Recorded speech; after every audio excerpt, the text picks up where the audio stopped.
Jurassic World Evolution 2 is the sequel to the original game. I'm guessing you already figured that out. There are 4 game modes you can partake of. There's Campaign, Chaos Theory, Challenge Mode, and Sandbox Mode. Now, the game initially suggests that you go for Campaign Mode, and that's what I did. Turns out there's a reason that you're supposed to go for Campaign first. It's because it's basically a glorified tutorial that's vaguely connected to the films, sort of, one of them.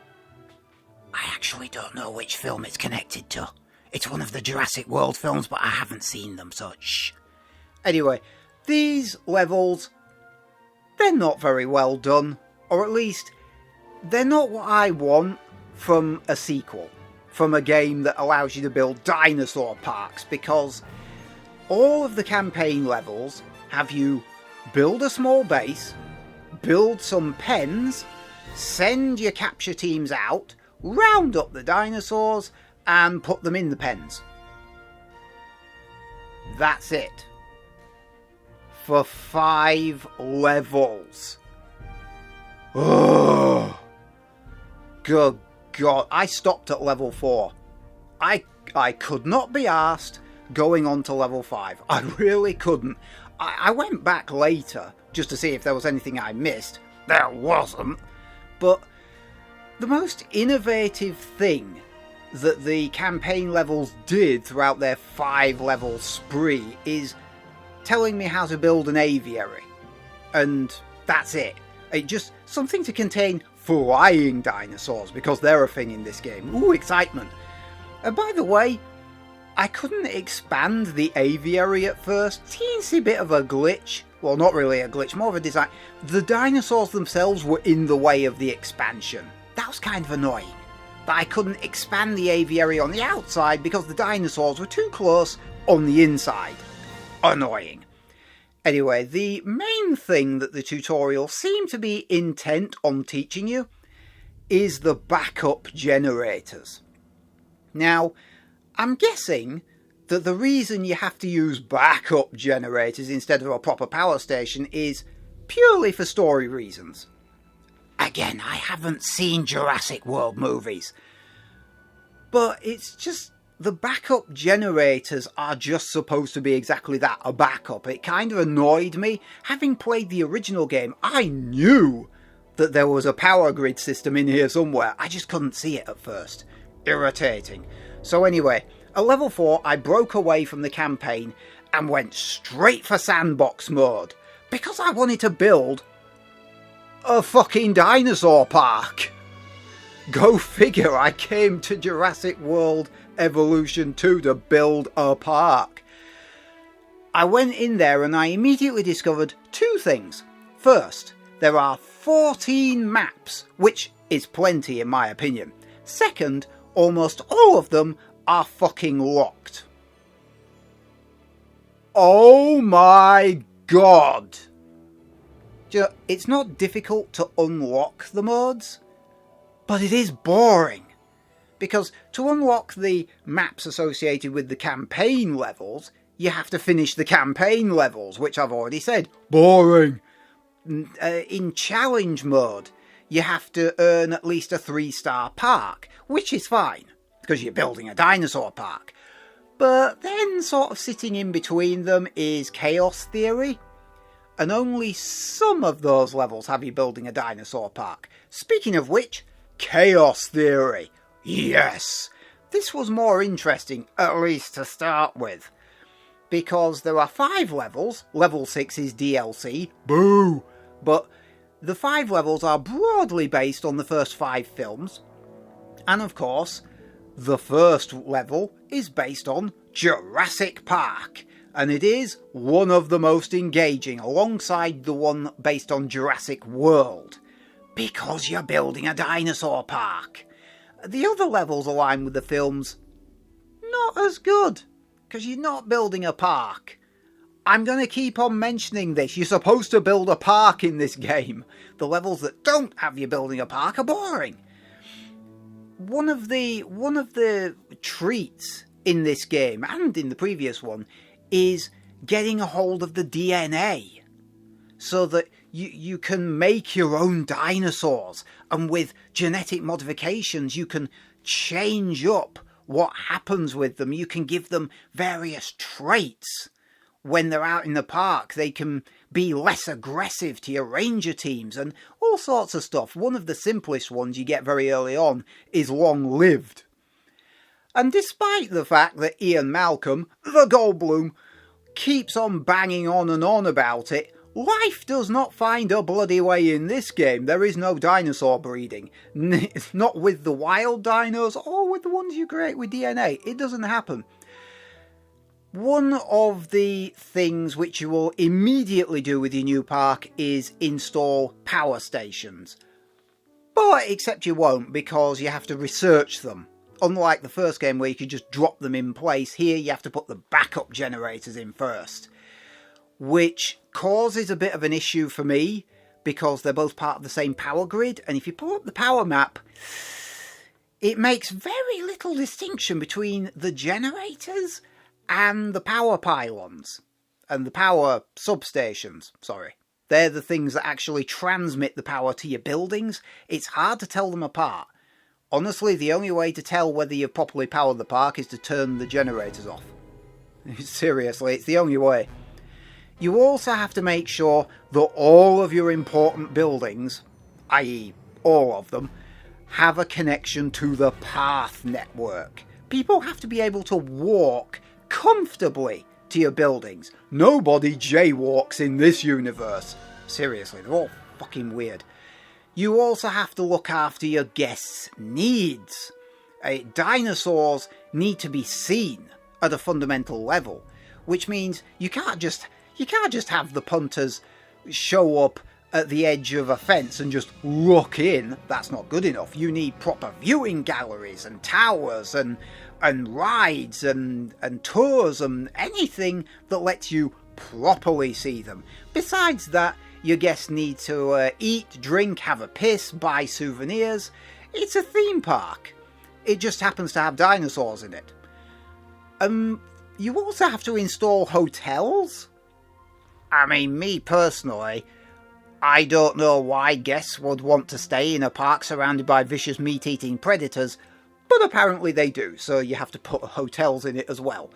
Speaking of vicious meat-eating predators, you will have a lot of them, since that is actually the best way of attracting punters. So that means you have to build emergency shelters as well, and whenever dinosaurs break out of the pen, or an inexplicable tornado rips through a region of the world that normally has no tornadoes, you can throw open the emergency shelters and everybody runs inside and it doesn't affect your park rating. Now, there has been a bit of tidying up between the two games, and I approve, because one of the things they've tidied up is that the ranger teams and capture teams no longer have separate facilities. They now have a combined response facility. I like this change. It saves you having to build two separate facilities. Another change I appreciate the living shit out of. The 3 teams that you used to have assisting you, they're gone. They're gone. No longer any of those bonus side missions, because if you ignored one of the factions in favour of the other 1 or 2 or whatever, they sabotaged you. That was the original game's way of introducing a sabotage mechanic. And as cool a mechanic as it was, the idea that your park could be sabotaged, it was really goddamn annoying. Because some of those bonuses, some of those side missions, you weren't interested in. You wanted to do some of them, but not all of them. But you can never do that. Which meant you had to either do them all, or ignore them all. And I just ignored them all. I mean, what's the point if they're going to sabotage you? You know what I mean?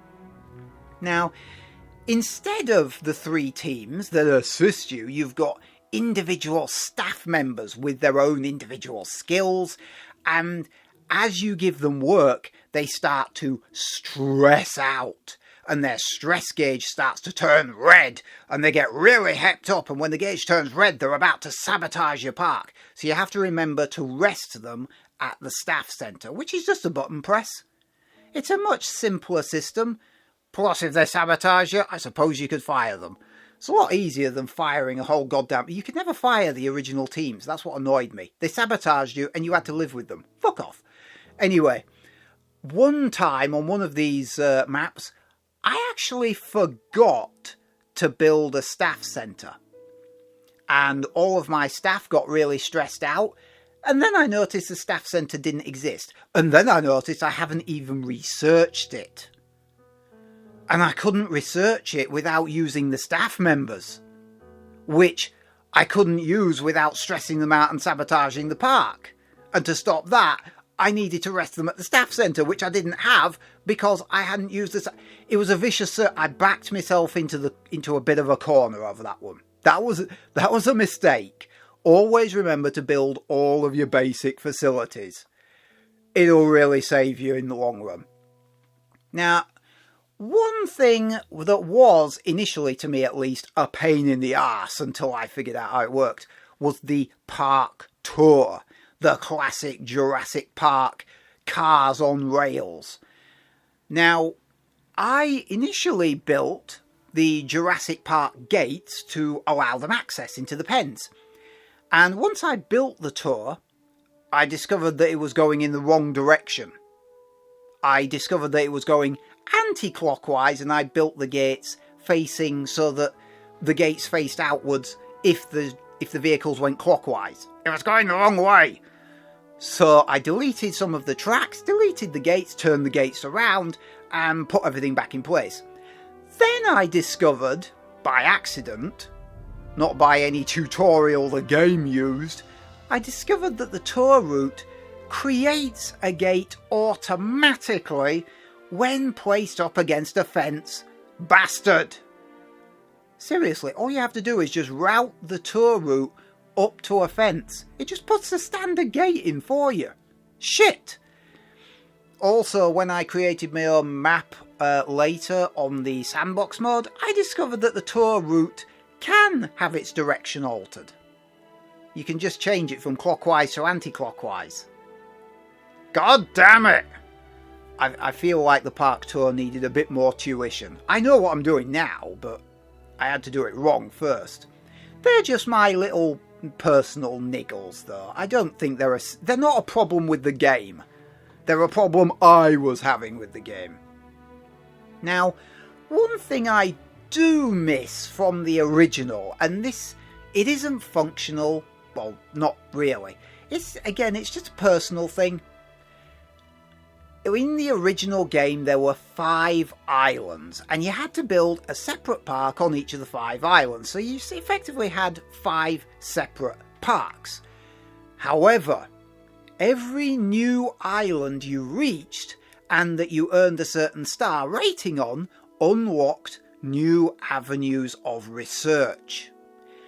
And those new items of research could be taken back to the earlier islands.